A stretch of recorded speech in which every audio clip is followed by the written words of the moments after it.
সাতক্ষীরায় বিভিন্ন নদ নদী ও খালের স্বাভাবিক প্রবাহ ফিরিয়ে নাব্যতা রক্ষায় দখলমুক্ত করার উদ্যোগ নিয়েছে জেলা প্রশাসন।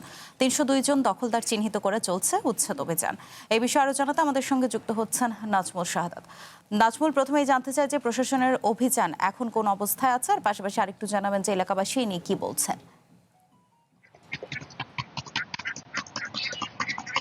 বিলাসী, আপনি যেমনটি বলছিলেন, গতকালকে কিন্তু সাতক্ষীরা জেলা প্রশাসন ৩০২ জনের দখলদারের তালিকা প্রকাশ করে। এর ভিতরে আপনার বেতনা, ইসামতি, কপোতাক্ষ সহ সাতক্ষীরার যে নৌখালগুলো আছে, সেই খালের যে পাড় জুড়ে যারা আপনার চিংড়ি ঘের বা আপনার বসত বাড়ি নির্মাণ করেছে তাদেরকে তালিকায় করে।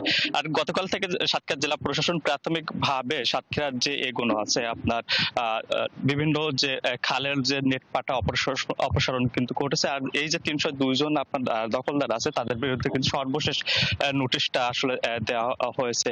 এখন এই নোটিশ পরবর্তী তারা হলো আপনার কোন ধরনের যদি আসলে দখলদাররা যদি তারা স্বেচ্ছায় যদি আসলে সরিয়ে তাদের স্থাপনা বা অস্থায়ী স্থাপনাগুলো সরিয়ে না নেয়, সেক্ষেত্রে তারা কিন্তু তাদের বিরুদ্ধে সর্বোচ্চ ৬০ দিনের ভিতরে যে উচ্ছেদ অভিযান যেটা আছে সেটা কিন্তু চূড়ান্তভাবে বাস্তবায়ন হবে।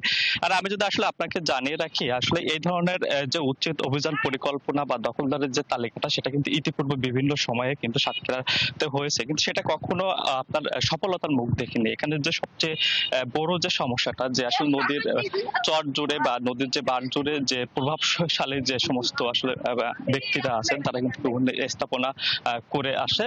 সারা আপনার যে সমস্ত নদীর ভেতরেও কিন্তু আসলে চিংড়ি ঘের করার বাদ দিয়ে চিংড়ি ঘের করেছে। আমি আসলে আপনাদেরকে এখানে যেখানে বর্তমানে অবস্থান করছি, আপনি দেখবেন যে সামনে একটি বসত বাড়ি আছে। বসত বাড়িটা কিন্তু ব্রিজের নিচেই এই পরিবারটা থাকে, প্রতিবন্ধী একটি পরিবার। এই পরিবারটা কিন্তু একেবারে ভূমিহীন একটি পরিবার। কিন্তু আসলে এখন মূলত জেলা প্রশাসনে এখানেই মূল সমস্যাটা তারা চ্যালেঞ্জের সাথে হিসেবে নিচ্ছে, যে এই সমস্ত ভূমিহীনদের পরিবারকে কিন্তু আসলে পুনর্বাসনটা আসলে জরুরি। এখন বিলাসী, আমার কাছে সর্বশেষ ছিল এই তথ্য উচ্ছেদ অভিযানের। ধন্যবাদ নাজমুল। সাতক্ষীরায় বিভিন্ন নদ নদী ও খালের স্বাভাবিক প্রবাহ ফিরিয়ে নাব্যতা রক্ষায় দখলমুক্ত করার উদ্যোগ নিয়েছে জেলা প্রশাসন। সে বিষয়ে বিস্তারিত জানছিলেন।